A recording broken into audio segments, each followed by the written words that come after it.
ಇನ್ನು ಸಿದ್ದರಾಮಯ್ಯ ಮುಂದೆಯೇ ಸಚಿವರು ಮತ್ತು ಶಾಸಕರು ಕಿತ್ತಾಡ್ಕೊಂಡಿದ್ದಾರೆ. ತುಮಕೂರು ಸಚಿವರು ಮತ್ತು ಶಾಸಕರ ಸಭೆಯಲ್ಲಿ ಜಟಾಪಟಿ ನಡೆದೋಗಿದೆ.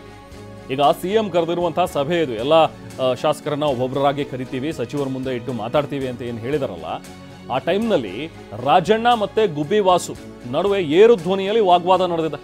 ಸಿಎಂ ಮುಂದೆನೇ ಕಿತ್ತಾಡ್ಕೊಂಡಿದ್ದಾರೆ ಇಬ್ರು ಕೂಡ, ಸಚಿವರು ರಾಜಣ್ಣ, ಇನ್ನೊಬ್ರು ಗುಬ್ಬಿ ವಾಸು. ಸೊ ಇವ್ರ ನಡುವೆ ನಡೆದಿರುವಂಥ ಒಂದು ಜಟಾಪಟಿ. ಈ ಮುಂಚಿನಲ್ಲೂ ಕೂಡ ಸ್ವಲ್ಪ ಇವರಿಗೆ ಆ ಒಂದು ಹಗ್ಗ ಜಗಾಟ ಇದ್ದೇ ಇದೆ, ಗುಬ್ಬಿ ವಾಸು ಮತ್ತು ರಾಜಣ್ಣ ಅವರಿಗೆ. ಸೊ ಅದೇ ಬಹುಶಃ ಮಾತಿಗೆ ಮಾತು ಬೆಳೆದಿದೆ. ಆವಾಗ ಸಿಎಂ ಮುಂದೆನೇ ಕಿತ್ತಾಡ್ಕೊಂಡಿದ್ದಾರೆ. ವಿಚಾರ ಏನಂತಂದರೆ ತುಮಕೂರು ಹಾಲು ಒಕ್ಕೂಟ ವಿಚಾರ. ಸೊ ಅದಕ್ಕೆ ಸಂಬಂಧಪಟ್ಟಂತೆ ಇಬ್ಬರು ಕೂಡ ಕಿತ್ತಾಡಿರೋದಂತೆ. ಪತ್ನಿಯನ್ನು ಈ ತುಮಕೂರು ಹಾಲು ಒಕ್ಕೂಟದ ಅಧ್ಯಕ್ಷೆಯನ್ನಾಗಿ ಮಾಡಬೇಕು ಅಂಥೇಳಿ ವಾಸು ಅವರೇನೋ ಪ್ಲ್ಯಾನ್ ಮಾಡಿದ್ರಂತೆ. ಆದರೆ ಪಾವಗಡ ಶಾಸಕರಿಗೆ ಈ ಅಧ್ಯಕ್ಷ ಸ್ಥಾನ ಕೊಡಬೇಕು, ವೆಂಕಟೇಶ್ ಅವರಿಗೆ ಅಧಿಕಾರ ಕೊಡಬೇಕು ಅಂಥೇಳಿ ರಾಜಣ್ಣ ಅವ್ರು ನೋಡ್ಕೊಂಡಿದ್ರಂತೆ. ಹಾಗಾಗಿ ಇಬ್ರಿಗೂ ಗಲಾಟೆ ಆಗಿದೆ ಅಂಥೇಳಿ ಮತ್ತಷ್ಟು ಮಾಹಿತಿ ನಮ್ಮ ಪ್ರತಿನಿಧಿ ಪ್ರಸನ್ನ ನೀಡ್ತಾರೆ. ಪ್ರಸನ್ನ, ನಿನ್ನೆ ನಡೆದಂಥ ಒಂದು ಸಭೆ ಏನಿತ್ತಲ್ಲ, ಮೀಟಿಂಗ್. ಸೊ ಈ ಮೀಟಿಂಗ್ ಟೈಮಲ್ಲಿ ಯಾಕೆ ಇವರು ಸಿಎಂ ಮುಂದೆನೇ ಕಿತ್ತಾಡ್ಕೊಂಡಿದ್ದಾರೆ, ಏನಾಯಿತು ಆಮೇಲೆ ಇದಾದ ನಂತರ, ಏನಕ್ಕೆ ಕಿತ್ತಾಡಿದ್ದೇನೆ? ರೆಹಮಾನ್, 3-4 ವಿಚಾರಗಳಿಗೆ ಸಂಬಂಧಪಟ್ಟ ಹಾಗೆ ತುಮಕೂರು ಜಿಲ್ಲಾ ಕಾಂಗ್ರೆಸ್ನ ನಾಯಕರ ನಡುವೆ, ಸಚಿವರ ನಡುವೆ ಸಾಕಷ್ಟು ಜಟಾಪಟಿ ನಡೀತಾ ಇದೆ.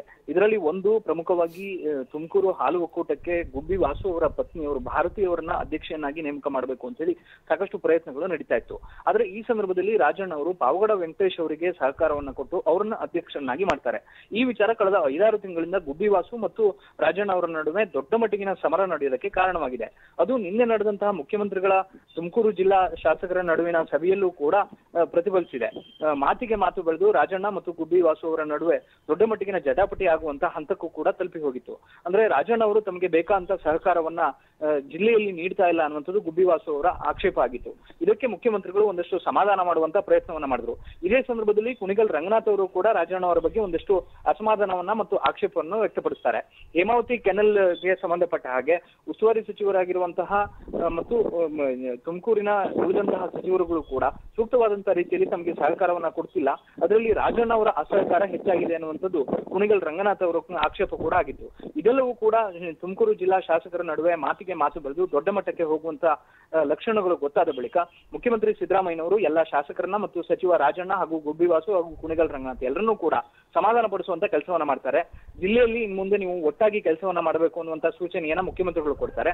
ಮುಂದೆ ಡಿಸಿಸಿ ಬ್ಯಾಂಕ್ ಚುನಾವಣೆ ಬರುತ್ತೆ. ಈ ಸಂದರ್ಭದಲ್ಲೂ ಕೂಡ ಇದೇ ರೀತಿಯ ಜಟಾಪಟಿಗಳನ್ನ ನಡೆಸುವಂತದ್ದು ಸೂಕ್ತ ಅಲ್ಲ.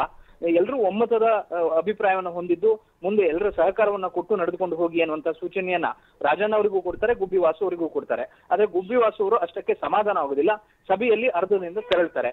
ಇಷ್ಟರ ಮಟ್ಟಿಗೆ ದೊಡ್ಡ ಮಟ್ಟಿಗಿನ ಜಟಾಪಟಿ ನಡೆದಂತ ಸಂದರ್ಭದಲ್ಲಿ ಸ್ವಲ್ಪ ಭಾವಾವೇಗಕ್ಕೆ ಒಳಗಾದಂತಹ ರಾಜಣ್ಣ ಅವರು ತನ್ನ ಯಾವುದೇ ರೀತಿಯ ಅಸಹಕಾರ ಅಲ್ಲ, ತನ್ನ ಎಲ್ಲಾ ಶಾಸಕರಿಗೂ ಕೂಡ ತಾನು ಏನು ಕೆಲಸವನ್ನ ಮಾಡಬೇಕು ಅದೆಲ್ಲವನ್ನೂ ಕೂಡ ಮಾಡ್ಕೊಡ್ತೀನಿ ಅನ್ನುವಂತ ಮಾತನ್ನು ಕೂಡ ಸ್ಪಷ್ಟನೆಯನ್ನು ಕೂಡ ಕೊಡ್ತಾರೆ. ಆದ್ರೆ ತುಮಕೂರು ಜಿಲ್ಲಾ ನಾಯಕರ ನಡುವೆ, ತುಮಕೂರು ಜಿಲ್ಲೆಯ ಶಾಸಕರು ಮತ್ತು ಸಚಿವರ ನಡುವೆ ಸಾಕಷ್ಟು ದಿನಗಳಿಂದ ನಡೀತಾ ಇದ್ದಂತಹ ಈ ರೀತಿಯ ಶೀತಲ ಸಮರ ಮುಖ್ಯಮಂತ್ರಿಗಳ ಎದುರೇ ಬಹಿರಂಗ ಆಗಿದ್ದು ಮಾತ್ರ ಒಂದು ರೀತಿಯಲ್ಲಿ ವಿಷಾದದ ಸಂಗತಿ. Rehman, right, thank you Prasanna.